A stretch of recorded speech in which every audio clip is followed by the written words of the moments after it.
You know, guys, with every passing day, it seems like this possibility of a sale of Warner Brothers Discovery to Paramount is getting more and more realistic. More and more information keeps coming out. You know, there's all the stuff going on right now with Paramount losing Taylor Sheridan over to NBC Universal and Peacock. And there really is, as all of these companies consolidate, jobs are going to be lost. But it doesn't look like one of those jobs is going to be James Gunn as the head of DC Studios. This was reported from Bloomberg, and it was picked up by a bunch of other sites. This is from Games Radar. It says James Gunn will stay on as head of DC Studios if Paramount buys Warner Brothers. Paramount boss wants to keep James Gunn and Peter Safran as head of DC Studios. It says, it looks like DC Studios will be safe if Paramount does end up buying Warner Brothers, as the Paramount boss says he'll keep James Gunn and Peter Safran on as co-CEOs at DC. If the merger goes through, Warner Brothers and DC. If the merger goes through, Paramount CEO and controlling shareholder David Ellison wants to keep the creative teams of both Paramount and Warner Brothers and all it owns, including DC Studios, as reported by Bloomberg. Ellison is the founder of Skydance Media, which merged with Paramount in August. Again, the biggest story coming out of that in the last couple of days isn't just the merger and the first few months of the merger. It's them losing creative mind Taylor Sheridan over to NBC Universal and Peacock and NBC Universal Studios. So it says, continuing, that means companies under Warner Brothers Discovery, such as Warner Brothers Pictures, HBO, CNN, DC Studios, TNT Sports, Cartoon Network, and more will stay intact. However, it said that other factors, such as marketing and distribution, will be consolidated. I'm going to look a little bit at the end of this video at the statement made by the Writers Guild of America, and I don't know if that played a role in this type of discussion or if this was always the plan from Ellison per se. But, you know, when there's cuts going on right now. There's cuts going on at Warner Brothers. There's cuts going on at Paramount. There's cuts going on in just about every sector of Hollywood. Jobs are being siphoned off. It was inevitable at Paramount that once they merged with Skydance that people were going to end up losing their jobs because certain jobs end up becoming redundant and they end up losing work because they don't need two people to do one job. That's one of the many problems outside of my complaints with the creative side of consolidation. It's the job for the human beings, which is why, you know, I've been seeing so much more in pushback from the industry. You do have to understand that this is how businesses work. They buy and sell. They look to increase shareholder value and try to build their brands. It's inevitable in many cases, but for the Writers Guild, their concern is the creative people's jobs. For a consumer's concern, it's about the ability to see new stories and hear new voices from people all within one company when it used to be spread out over several companies. But it ends up being a problem for everybody, even if most people understand that this is how business works and people are going to lose their jobs. And most people on the consumer side of things, they don't want to give Hollywood any quarter anymore. They find the celebrities to be annoying. They find the writers and the creatives to be pompous and self-important. They're not willing to I'll give you a for instance. I can't imagine even being able to explain to you how annoyed I am to see some celebrity come out and try to sound edgy when they say FAI. Like, we get it, and we understand that it is a reckoning for your industry. But for those of us who felt like you've been saying F the fans for the last 15 to 20 years, they don't have it in them anymore to give you any quarter when it comes to that. I'm going to continue with the article. DC Studios and Warner Brothers have been linked for many decades due to once being owned by the same parent company, but after the comic book company saw a lull in on-screen success, Warner Brothers decided to bring on past Marvel director James Gunn and his longtime collaborator Peter Safran as co-heads of studio in 2022. In terms of streaming, Ellison reportedly plans to merge Warner Brothers streaming service HBO Max with Paramount Plus. There are no current plans to sell cable networks owned by either business. Ellison, who has produced such films as Top Gun Maverick, has large plans for the big screen too. Ellison is targeting to make 30 movies a year for the combined businesses and plans to take advantage of new technologies like AI to produce content. That is going to upset a whole lot of people in your industry, and it's really interesting. Like, I don't put Paramount in the same category because it's not a tech company, but that seems to be the way things are going with Amazon and Apple. And the weird thing is Apple is actually considered, you know, given the fact that they're a tech company, in a lot of ways, they're considered to be a creative strong point. They're considered to be a bastion of creativity, creating a lot of niche properties that allows these artists to kind of, it gives them the money and it gives them the freedom to go and create what they want. And you do get strong hits with movies like, or with shows like Severance, or even their distribution or their film, like a film like F1, which I really, really enjoyed. But in general, you know, there's all sorts of stuff that have been created over at Apple that the average everyday person has no clue about because they don't have Apple TV.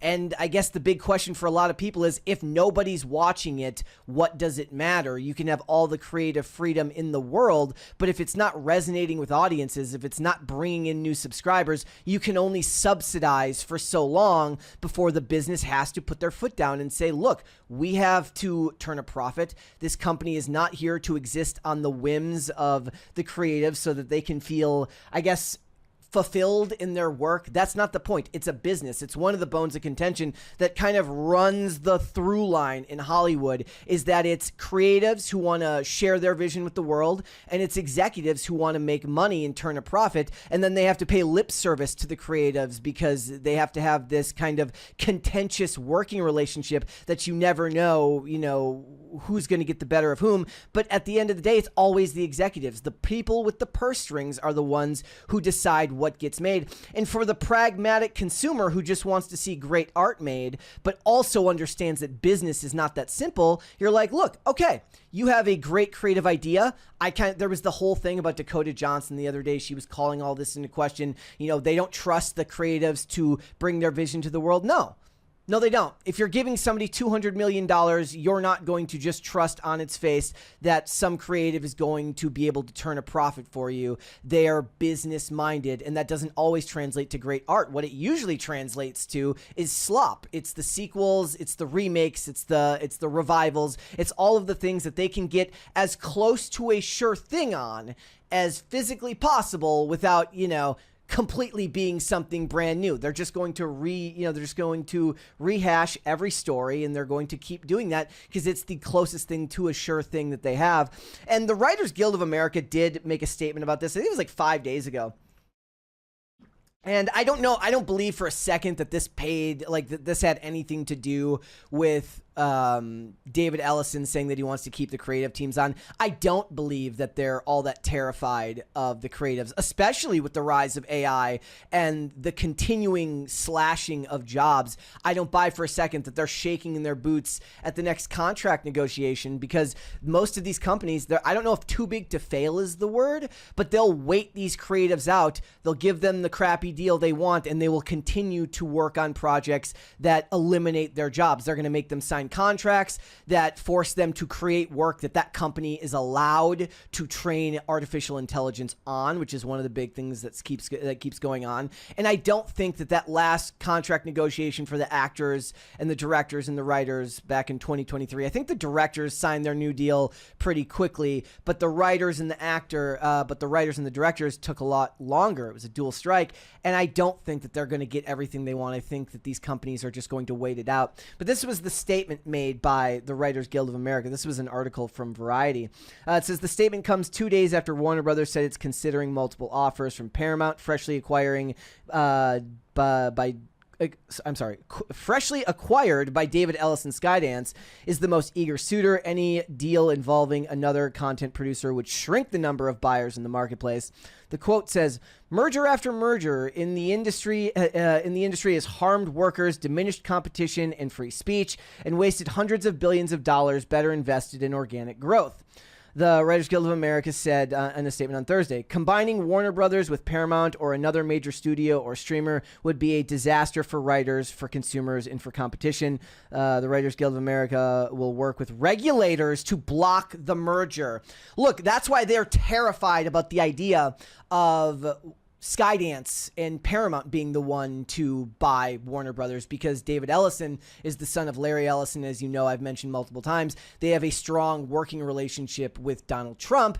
Donald Trump, of course, being influential in the recent U.S. acquisition of Larry Ellison being the one who's basically one of the people that's in charge of the U.S. side of TikTok now. They have a great working relationship, and one of the ways that you ensure that your company can work unfettered had is to make sure that you have a strong relationship with whatever governmental body would be in charge of, preventing you from growing. And that's what they're looking at. That's the long and the short of it. I disagree heavily with this part up here about calling it a free speech issue. It almost feels like this this statement was written by somebody who was still thinking about the bullshit equivalency with the Jimmy Kimmel situation. This is not a governmental free speech issue. This is a business issue. It is not the government stopping you from talking. This is a company that decides who gets to work for them and how many employees they're going to have. And as they consolidate businesses, you could call it an antitrust issue, but calling it a free speech issue is ridiculously silly. At least that's my take on the matter. It's weird. I have such a love-hate relationship with this topic because for me, whenever I see the creatives complaining about this, all I can think about is like, you did this to yourself in many ways. Public sentiment needs to be on your side for a lot of things like this. And even then, I don't think it actually matters that much, but you guys have destroyed all goodwill with the audience in the last 15 to 20 years. Box office is generally down post-pandemic. Television is flooded with garbage that nobody cares about. There's only a few actual shows or movies that attain any level of cultural relevance. All of it ends up being slop, on top of the fact that actors for the last 15 to 20 years, at least since social media entered your pocket with the iPhone, it got much, much worse in 2016. They consistently put the public off of them. We just did a segment yesterday about Rachel Zegler being named one of the Women of the Year, and people were asking, I was asking, like, does saying things that annoy the public and getting backlash and then releasing a movie that loses hundreds of millions of dollars at the box office equate to being Woman of the Year?